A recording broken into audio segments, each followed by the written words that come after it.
Bom, de volta a mais uma aula. No exercício de frações anterior, foram colocadas 6 questões, as 7 questões aí, para que a gente possa rever novamente esses conceitos. E agora vamos à resolução das mesmas, sabendo-se que cada uma das questões abaixo são de múltipla escolha, existindo apenas realmente uma resposta correta. Então vamos a elas.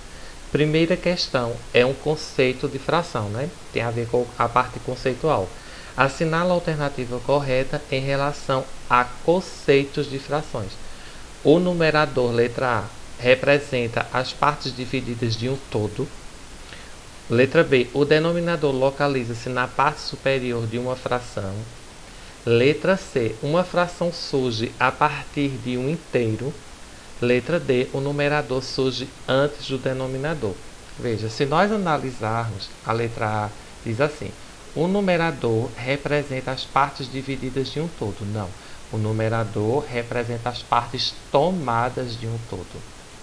Certo? Não são as partes divididas, porque as partes divididas seria o seu denominador. Então está errada por conta disso.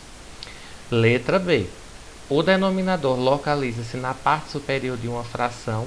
Não, localiza-se na parte inferior da fração, que representa as suas partes divididas, tá?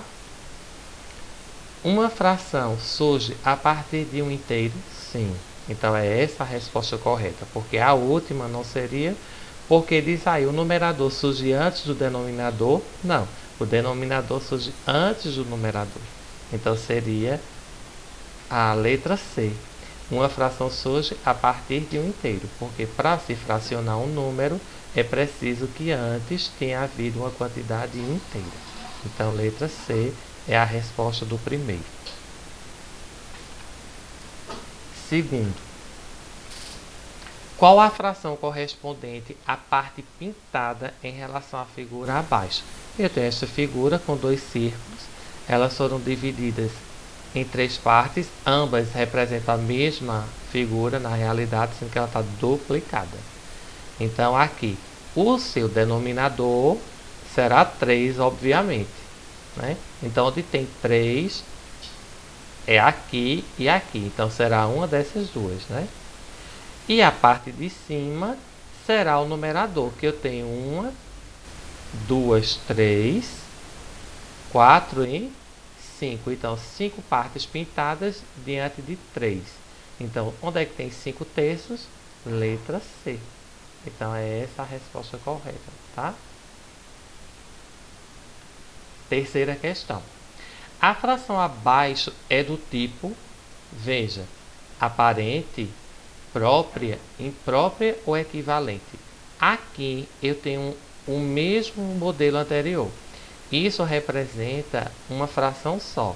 Por quê? Porque você vê que os elementos aqui, os círculos, têm as mesmas quantidades de partes divididas, que são 12 ao todo. Então, se a gente for observar a cada conceito, aparente, era preciso que todas essas partes estivessem pintadas, tudinho, as 3. E aqui não é o nosso caso. Então, não seria essa. Fração própria seria no caso se eu tivesse a quantidade pintada fosse menor aqui do que a quantidade não pintada. Então, se houvesse só essa fração aqui, seria essa a resposta. Então, e aparente precisaria de outro grupo de frações para que a gente comparasse, que não é o nosso caso, porque aqui é um grupo só de frações.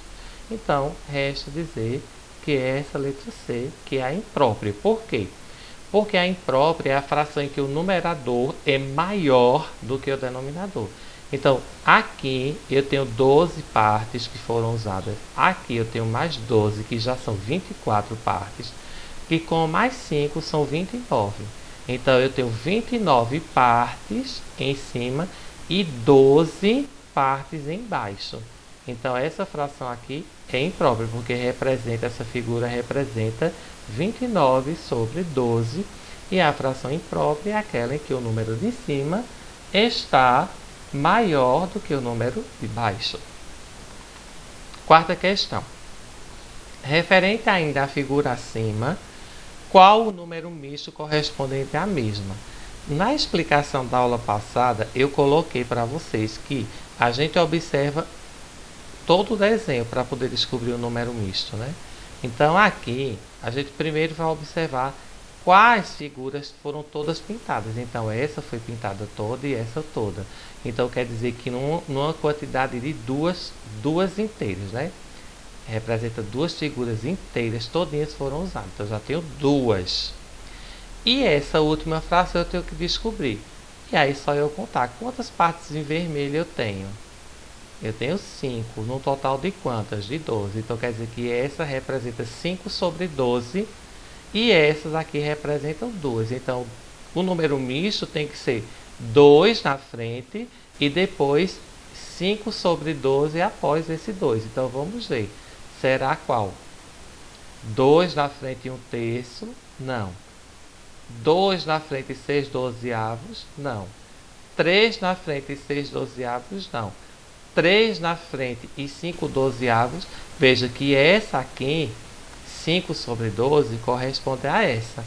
Mas aqui eu só tenho duas inteiras pintadas e aqui tem dizendo 3. Então quer dizer que é nenhuma das respostas letra E, por este motivo, tá? Transformando a fração imprópria abaixo, a partir da imagem a seguir, qual o seu número misto correspondente? Então, é simples a gente fazer a mesma explicação da aula anterior. Quantos círculos aqui estão pintados? 2. Então, quer dizer que tem que ter um 2 na frente já. Então, eu tenho 2 na frente aqui, ó. Já matei a charada. E essa fração da última tem que representar 4/5. E realmente eu tenho 5 partes divididas e 4 foram pintadas, que é 4 partes pintadas de 5 do seu total. Então, sem muito arrodeio, letra A, 2 inteiros, que representa esse círculo, diante de 4/5, que representa esse outro aqui, beleza? Sexta questão. A partir da imagem abaixo, descubra seu número misto e qual fração imprópria corresponde a ele. Certo? Aqui, mais uma vez, eu tenho um inteiro. Então, eu tenho que ter o número 1 já na frente desses números. Então, eu tenho um aqui, eu tenho um aqui, eu tenho um aqui. Então, é um desses três, tá? Vamos ver agora essa segunda fração aqui. Eu tenho 6 partes e 2 pintadas. Então, eu tenho que ter 2/6. Ó. Então, seria essa, né? Ó, 2/6.